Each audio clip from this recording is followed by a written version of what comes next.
on, you guys? I'd like to welcome you guys to another One Take review. And this is my review of episode 6 of Cashapp. And you guys know how these episodes are going to be going for your boy. I watch them, and I just have to really, really think about what the hell I just watched. But this one was pretty much a little bit more straightforward. One, Bill Skarsgård's character want the sheriff to go, well, you know, the old sheriff to go get the Lincoln that he was trapped inside, which was very, very weird. Also, he put on the suit of Henry's dead father that he was buried in, which is also weird. Henry confronts his friend, the girl who, you know, they pretty much share thoughts and feelings with people. And she confesses that, like, yo, I killed your father. But he doesn't, he's in denial about that, and he thinks she's crazy because he don't think, like, she's proven to him what she's saying is real. He still doesn't believe her. That bothers me because, like, dude, like, she told you everything you're feeling. She told you what's going on. She tell you these things at some point, but it just makes you think, like, in this world, what would have to happen to make you believe the unbelievable? You know what I'm saying? So I get it. You know what I'm saying? It's more realistic than, you know what I'm saying? Just like, cause it's like, if you see a magistrate, you don't necessarily, you just be like, oh, it's something behind that. But this is like what if it was real? What would it take you to believe for you to believe it's actually real? And also, Henry takes Bill Skarsgård's character, who they still have a name, which is, I'm like, need to get this guy a name.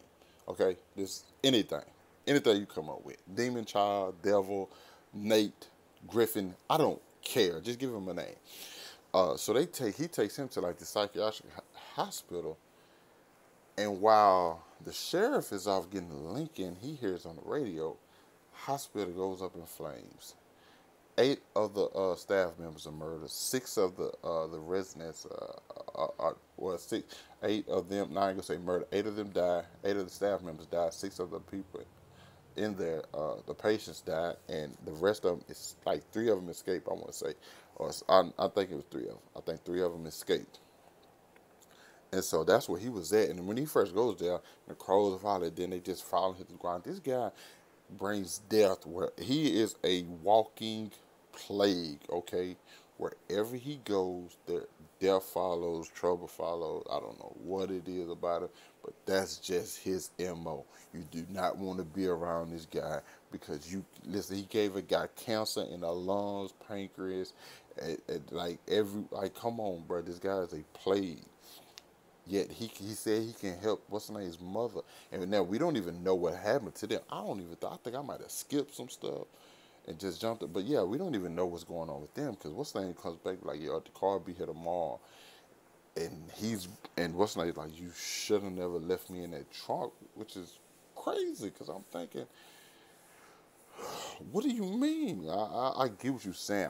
I mean, it is kind of wrong he left him, so I guess he's thinking like, yo, you took from me, now I'm taking from you. And I think Henry's mother might be dead, or his son. Also, I had to bring up the fact that his son's in, and who's played by I think Chosen Jacobs. He plays Mike in It. So we have 2 characters from, you know what I'm saying, from the It franchise, working on previous Stephen King stuff.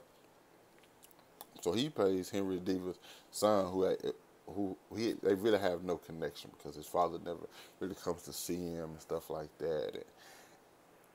And you have that. This like, it's interesting as fuck.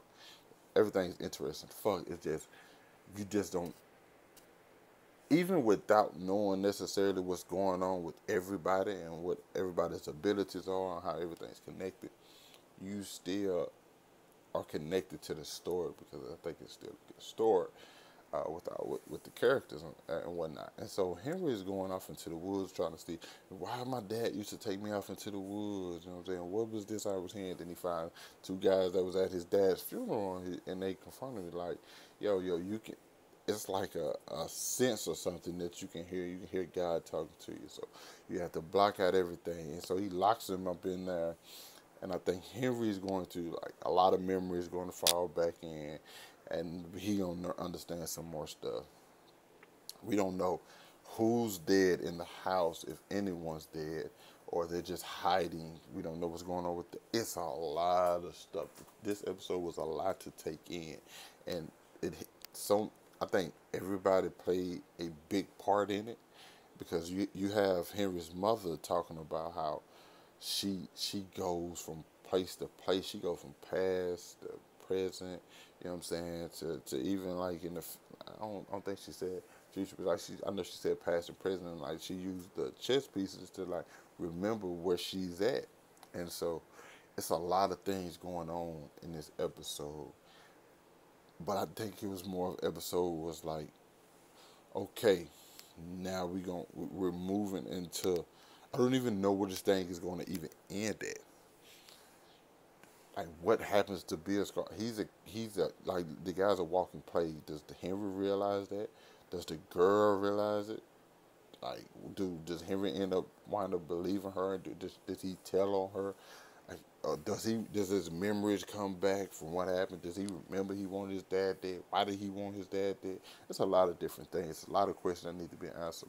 I think it gave you some stuff, and then at the same time, it gave you more questions to ask. So, but either way, I really, really enjoyed this episode, and I want to know what thoughts you have, what predictions, anything you have, any information you have. I would like to know it, so we can talk about it down in the comments. While you're at it, hit that like button, subscribe to my channel, and I'll catch up with you guys later.